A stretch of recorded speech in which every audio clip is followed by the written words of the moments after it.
Vítajte na platforme Personeo. V tomto videu si ukážeme, kde nájsť vaše predošlé pokusy hrania rolových hier a ako sa pozrieť na analytiku. Ešte dôležitá poznámka, vždy si viete zmeniť jazyk prehliadača, tak aby ste videli aj opis menu na ľavej strane v slovenčine. Ja ho nechávam v angličtine, v pôvodnej angličtine a poďme na to. Takže, niekedy v minulosti, včera alebo predtým ste hrali rolovú hru a teraz sa chcete dostať k záznamu toho, ako tá rolová hra prebiehala. Tak dajme tomu, že ste hrali túto rolovú hru, ja ju hneď vyberem. Chvíľku počkám, kým sa mi načíta. Super, už je tu v anglickom jazyku, ten jazyk vždycky môžem zmeniť. A na moju históriu hrania sa pozerám tu dole v tej sekcii, ktorá sa volá Recent History. Mám tu nedávne tri pokusy, keby som chcel vlastne všetky, tak kliknem na ten odkaz úplne na spodku, tam sa ešte dostaneme. Takže dajme tomu, že túto rolovú hru chcem zdieľať s kolegom alebo s manažerom, s niekým, skrátka, s kým som sa predtým dohodol. Kliknem na tri bodky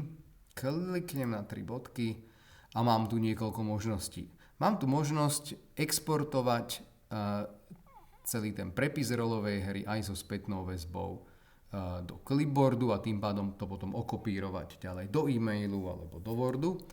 Alebo tu mám možnosť exportovať celý prepis rolovej hry aj s feedbackom do PDF-ka, ktoré viem ďalej poslať e-mailom napríklad.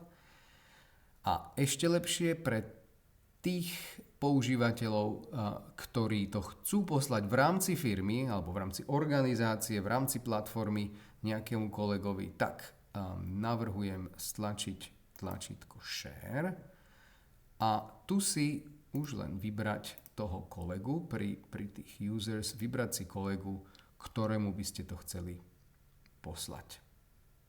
Okay? Dajme tomu môjmu kolegovi Petrovi a kliknem Save, tým pádom si to Peter bude vedieť u seba nájsť. Mám tu aj možnosť zdieľať to celému tímu. Keby som chcel a mali by sme takú dohodu, tak si viem vybrať tím a zazdieľať to celému tímu. Kliknutím na Save.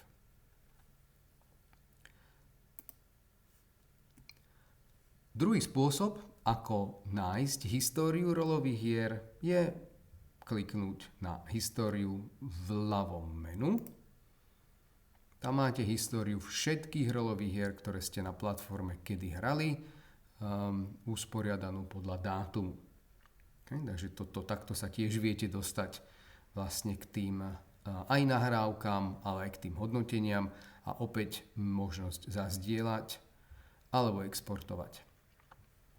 Keď sa chcem pozrieť na rolovú hru, ktorú so mnou zdieľal kolega, tak v tomto istom menu a na tejto istej karte namiesto My Runs, čo znamenajú tie moje behy, tie moje kola, volím Shared with me, čo znamená zdieľané so mnou. A v tomto prípade sa mi tu ukázali dve rolové hry, ktoré so mnou zdieľala kolegyňa Ema. Tie si tiež viem zvoliť a dostanem sa do toho istého menu, do toho istého dialogu, ktorý by videla aj Ema. A viem si tu pozrieť, ako hrala, viem si pozrieť, akú spätnú väzbu dostala a dokonca jej viem nechať aj odkaz. Napríklad tu. Takže klikám na túto ikonku odkazu a klikám na Add Comment, tým pádom môžem pridať super Ema, to bolo to bolo správne. A môj koment sa objaví v rámci toho rozhovoru, v rámci toho prepisu toho rozhovoru, ktorý má na platforme nahratý. To, čo je dôležité povedať, je, že bez toho, že vy vedome zazdielate detaily vašej rolovej hry, to znamená, buď ich pošlem ako export, alebo ich zazdielam v rámci platformy cez tlačítko Share, sa k detailom vašej konverzácie s avatarom nikto nedostane. Tým pádom je to totálne bezpečné a môžete robiť koľko chýb chcete a skúšať si rôzne konverzácie, lebo to, ako tá konverzácia prebiehala, nikto iný bez vášho súhlasu neuvidí. Držím palce.